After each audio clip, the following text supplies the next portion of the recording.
Bonjour à tous, comment allez-vous? J'espère que vous allez bien. Hello guys, how are you?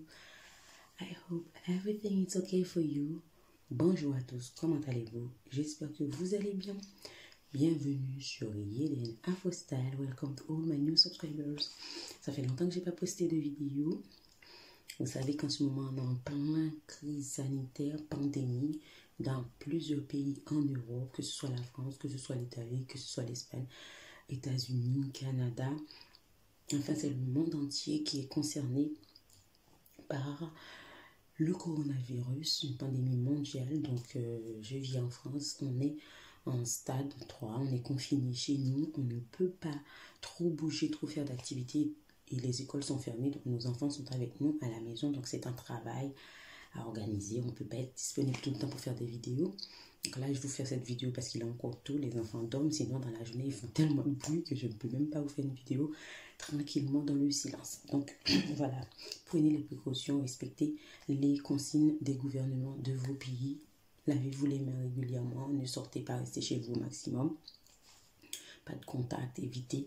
Parce que le coronavirus, c'est une pandémie, ça peut toucher tout le monde. Donc, prenez vos précautions, restez vigilants, les amis. Donc, aujourd'hui, dans cette vidéo, je vais vous parler du défrisage. Alors, comment passer du défrisage aux cheveux afro?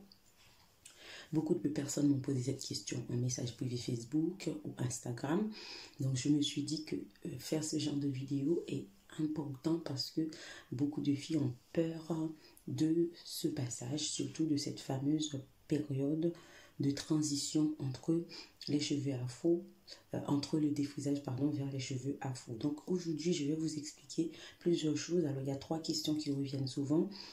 Est-ce qu'il faut absolument couper les cheveux pour passer aux cheveux naturels? Quels sont les produits ou les soins ou les routines capillaires à mettre en place et combien de temps ça prend si on ne coupe pas les cheveux pour transiter des cheveux défrisés aux cheveux afro. Donc on va en parler tout de suite après l'intro. À tout à l'heure.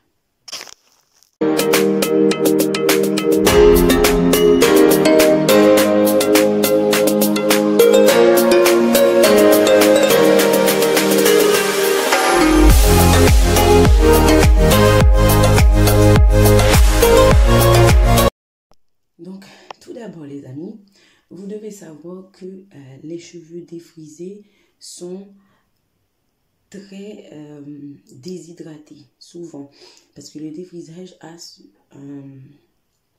des substances chimiques. Donc, quand vous vous défrisez les cheveux, vous avez, quand vous touchez vos bouts, souvent vous voyez que les cheveux sont souvent sec. Il y a ce phénomène-là, surtout les filles qui défrisent les cheveux et qui ne s'en occupent pas. Donc, vous avez souvent les cheveux abîmés aussi. Donc, quand vous avez commencé à défriser vos cheveux très très jeunes, l'effet du défrisage tout au long des années peut se ressentir sur vos cheveux par rapport à leur texture, au toucher, etc. Donc, quand vous décidez d'arrêter le défrisage, surtout les filles qui décident d'arrêter le défrisage parce que le défrisage casse leurs cheveux. Donc, souvent, ce sont des cheveux qui sont déjà en état de casse et de sécheresse. Donc, les traitements vont être très, très importants, la manière dont vous allez aborder cela.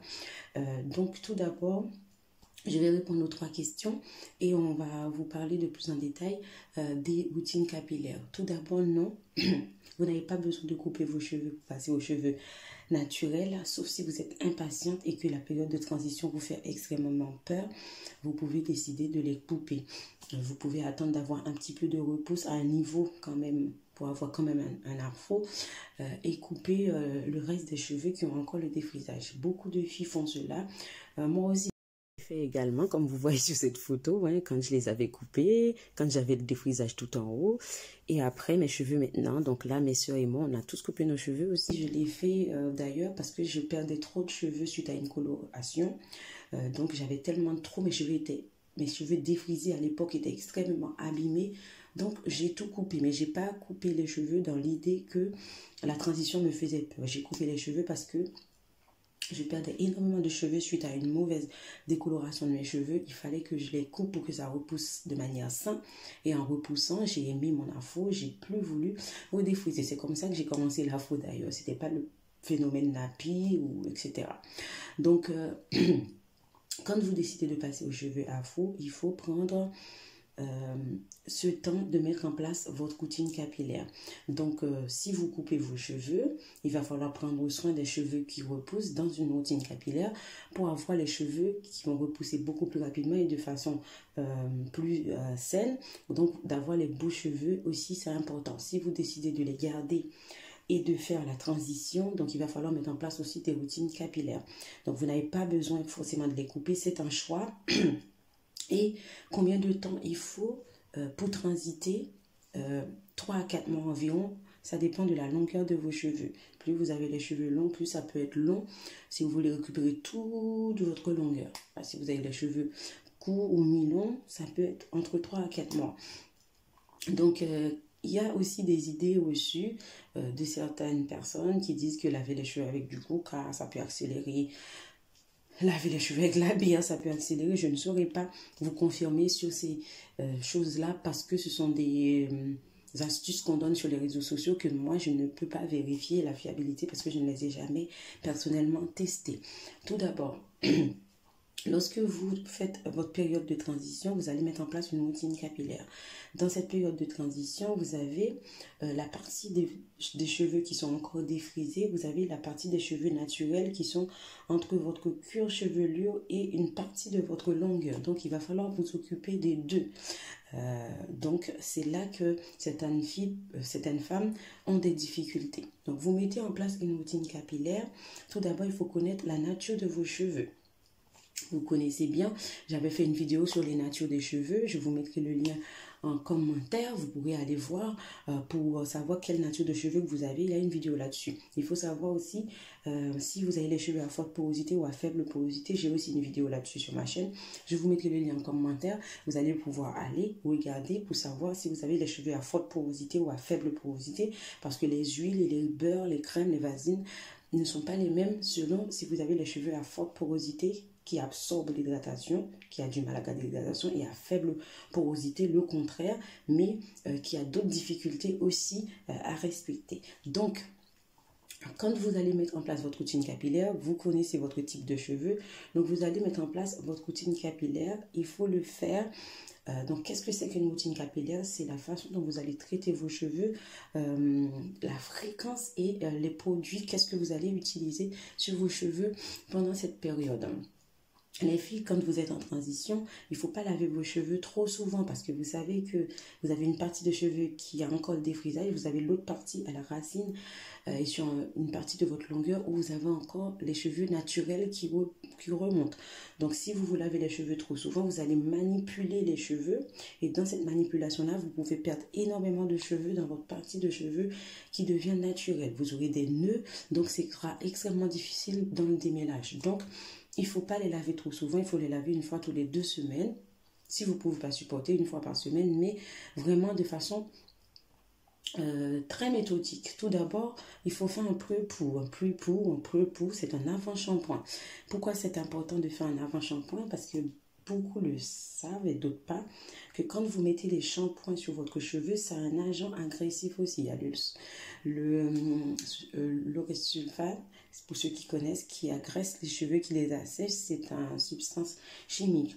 Quand vous utilisez les shampoings que vous achetez chez les industriels, donc vous avez beaucoup d'agents dans les shampoings qui peuvent assécher, agresser les cheveux. Donc si vous allez faire des shampoings tout le temps et en plus vous ne faites pas de avant-shampoing de pré-pou, donc vous aurez aussi, vous allez agresser vos cheveux en permanence en les manipulant, vous allez en perdre beaucoup. Donc faites un avant-shampoing.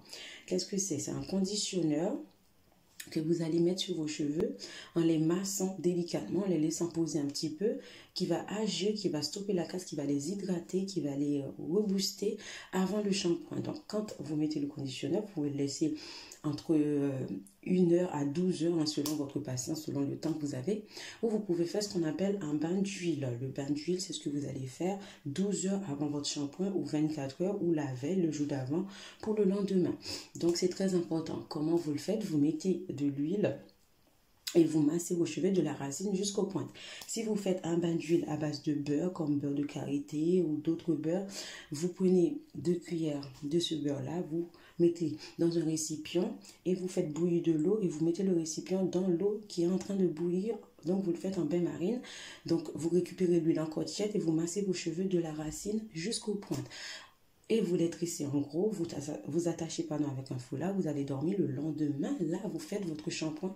Vous avez fait ce qu'on appelle un bain d'huile qui va préparer vos cheveux, les hydrater de la racine en profondeur et ce qui va aussi les adoucir, les assouplir. Donc, pendant que vous allez faire votre shampoing, vos cheveux seront moins agressés par le shampoing. Ensuite, une fois que vous avez fait votre shampoing, vous pouvez faire un après-shampoing, un masque après-shampoing que vous allez laisser poser environ 30 à 45 minutes sur vos cheveux. Donc, l'après-shampoing va encore les assouplir suite au shampoing et va vous aider pour le démêlage qui va suivre. Donc, vous posez votre après-shampoing. En général, il faut mettre un bonnet en plastique sur vos cheveux. Les filles qui vont faire le test et qui vont voir qu'elles ont les cheveux à faible porosité, vont pouvoir mettre ce qu'on appelle les bonnets chauffantes parce que vous allez devoir vraiment les utiliser pour agir sur les écailles de vos cheveux pour que l'effet des produits puisse être plus suffisant, plus satisfaisant. Pour les autres qui ont les cheveux à forte porosité, un bonnet suffira, hein. Donc ensuite, vous allez mettre le produit et lorsque vous allez rincer vos cheveux, vous ferez attention, vous les rincerez partie par partie pour enlever toutes les particules de produit. C'est très important pour éviter d'avoir des dépôts de produits qui vont ressembler à des pellicules.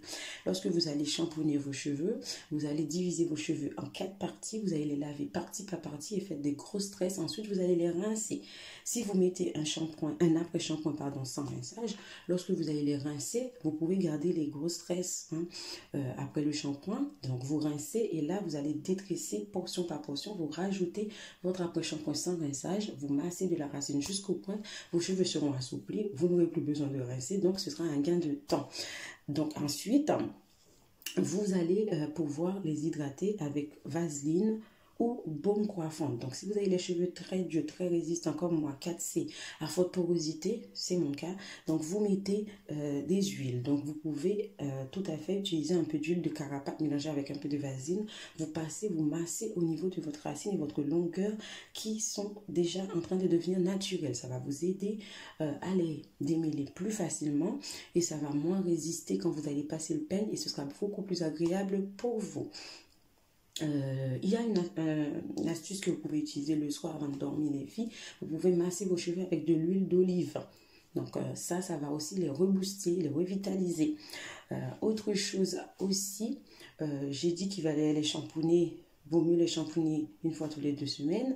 C'est très important. C'est important de dormir avec un foulard en satin ou pour ne pas que vos draps et votre oreiller en fait absorbent les produits quand vous faites vos bains d'huile. Donc voilà les conseils que j'avais pour vous. Faites des coiffures repos le plus souvent que possible pendant votre période de transition parce qu'il va falloir manipuler vos cheveux le moins que possible. Pendant votre coiffure de transition, votre coiffure de repos, dans votre période de transition, vous pouvez mettre un peu de l'huile de carapate mélangée avec un peu de vaseline dans vos racines. Ça va les détendre, ça va les hydrater. Le but étant d'hydrater au maximum la partie qui est en train de devenir naturelle pour éviter d'avoir ces nœuds et de perdre trop de cheveux dans votre démêlage. Lorsque vos cheveux vont arriver à une longueur qui vous satisfait, vous allez couper les pointes. Ce sera souvent les pointes qui ont encore un petit peu de défrisage et les pointes qui sont un petit peu abîmées lors de la transition. Mais si vous faites tout ce que je vous dis, vous n'allez pas en perdre des tonnes de cheveux. Vous allez perdre les cheveux normaux. On perd entre 50 à 100 cheveux par jour, mais vous n'allez pas en perdre des tonnes. Donc, vous allez couper les bouts chez le coiffeur si vous ne savez pas le faire. Donc là, vous allez retrouver votre touffe de cheveux afro sans aucun cheveu défrisé. Et lorsque vous serez dans ce processus-là, vous allez continuer à mettre en place des routines capillaires afin que vos cheveux puissent continuer à pousser, que vous ayez vraiment des cheveux afro, une belle touffe santé. C'est le but. Donc les amis, voilà, c'est la fin de cette vidéo. J'espère que les conseils que je vous ai donnés vont vous aider. Si vous hésitez ou si vous voulez passer aux cheveux afro, ou si vous y êtes et que vous galérez, notez bien ces conseils. Je mettrai les liens des vidéos pour que vous puissiez faire votre test de porosité et le lien de la vidéo que j'ai fait sur les types de cheveux pour que vous puissiez les savoir avant de mettre en place votre routine capillaire. Si vous voulez d'autres vidéos et des exemples de soins, de recettes pour les filles qui sont en transition, vous me le dites en commentaire, ce sera avec plaisir. N'oubliez pas que j'ai une marque de produits cheveux afro qui s'appelle Show Black Beauty, qui est spécialisée que pour les cheveux afro, les cheveux naturels, pour vous aider dans vos transitions. Donc, un seul site, www.showblackbeauty.com, si vous voulez utiliser les produits de la marque Show Black Beauty. Donc comme je vous montre par exemple un exemple ici, ça c'est un baume coiffant par exemple que vous utilisez pour vous coiffer, pour hydrater vos cheveux. C'est ce que moi j'utilise aussi sur mes cheveux. Donc merci d'avoir regardé cette petite vidéo. Abonnez-vous à Yeden Afro Style. Prenez soin de vous, prenez soin de vos cheveux. Take care of yourself, take care of your hair. À très bientôt pour une nouvelle vidéo.